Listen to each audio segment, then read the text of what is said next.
সবাইকে শুভেচ্ছা। আমরা গতকালকে আরেকটা আমাদের 25 সালের 5ই অগাস্ট এসেছে, আজকে 6ই অগাস্ট।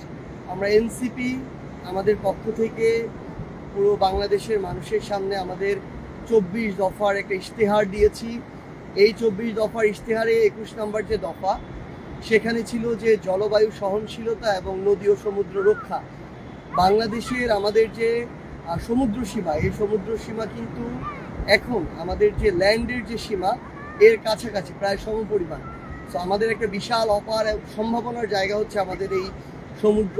এখন সবচেয়ে গুরুত্বপূর্ণ হচ্ছে এই সমুদ্রকে, এই ব্লু জিনিসটাকে আমরা কীভাবে ব্লু ইকোনমিতে পরিণত করতে পারি, আমরা কিভাবে আমাদের এই যে বায়োডাইভার্সিটি জীববৈচিত্র্য রক্ষা করতে পারি, আমরা কিভাবে আমাদের জায়গা থেকে আমাদের এই যে সমুদ্র তীরবর্তী যে মানুষেরা রয়েছে তাদের যে সাস্টেইনেবল একটা জীবন ধারণ সেটা নিশ্চিত করতে পারি। কিংবা আমাদের খুব স্বাভাবিকভাবেই আমরা দেখছি যে গ্লোবাল ওয়ার্মিংয়ের কারণে সমুদ্র পৃষ্ঠের যে উচ্চতা সেটা বৃদ্ধি পাচ্ছে, পৃথিবীর তাপমাত্রা বৃদ্ধি পাচ্ছে। তো এর ফলে কিন্তু আমাদের সমুদ্র উপকূলীয় বিশাল একটা জনগোষ্ঠী অদূর ভবিষ্যতে, আমরা যেটা প্রত্যাশা করি না তেমনটি হতে পারে যে সেই আমাদের ভূমিগুলো কিংবা বসত বাড়িগুলো সমুদ্র গর্ভে চলে যেতে পারে। তো সেই জায়গায় আমাদের প্রয়োজনীয় ব্যবস্থা নেওয়া এবং আমাদের এই সকল জায়গা থেকে সরকারের কিছু গুরুত্বপূর্ণ দায়িত্ব রয়েছে। যেমন এই যে পূর্বাভাসগুলো দেয়া হয়, এগুলো যেন অন্তত একটা নির্ধারিত সময়ের পূর্বে দেয়া হয়, যেন এর ফলে মানুষের যে ক্ষয়ক্ষতি হওয়া এটা যেন কমে আসে। ওইটুকু জায়গায় আমাদের সক্ষমতা অর্জন করা প্রয়োজন। আমাদের এই সমুদ্র, আমরা এখন কক্সবাজারে আছি, এই সমুদ্রটাকে যেন আমরা আমাদের সম্পদে পরিণত করতে পারি।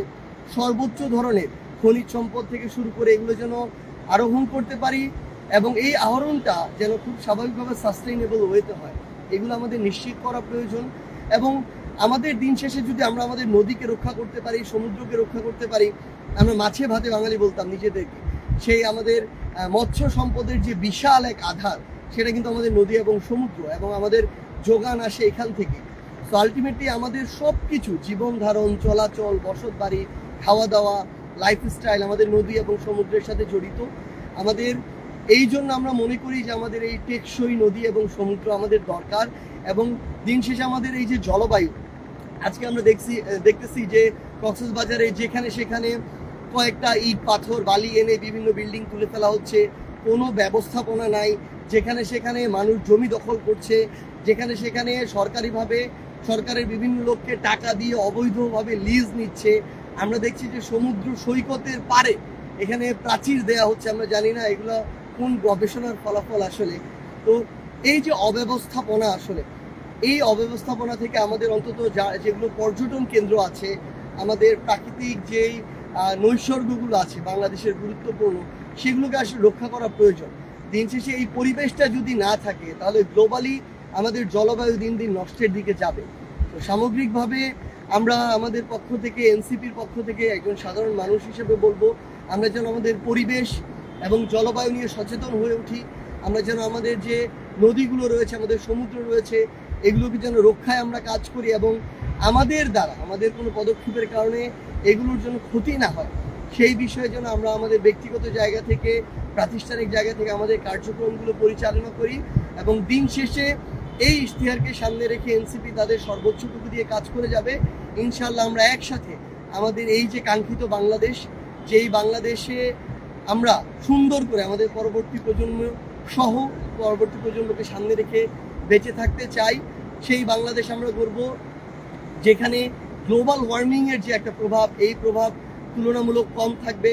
কার্বন নিঃসরণ করে ওই উন্নত যাদেরকে বলা হয় দেশ, তারা আর ভুক্তভোগী হই আমরা। আমাদের এই বিষয়ে বৈশ্বিকভাবে আমাদের সকল দাবিগুলো তুলে ধরতে হবে এবং আমরা যেন সকলে সচেষ্ট হই।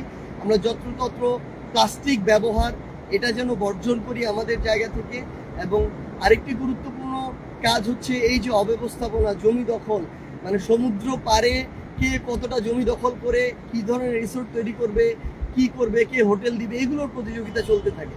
কিন্তু আমরা মনে করি এখানকার যারা রাজনীতিবিদ আছেন, এখানকার যারা স্থানীয় প্রশাসন আছেন, আপনারা আপনাদের জায়গায় অন্তত এই বিষয়ে সচেতন থাকবেন যে আমার সমুদ্রের জমি কিংবা আমাদের সমুদ্র পাড়ের জমি, আমার পাহাড় কেটে যেন এ ধরনের অবৈধ ব্যবস্থাপনাগুলো না হয়। আমরা ইনশাআল্লাহ একসাথে আমাদের সুন্দর যে বাংলাদেশ সেই বাংলাদেশ গড়ে তুলব। ইনকিলাব জিন্দাবাদ।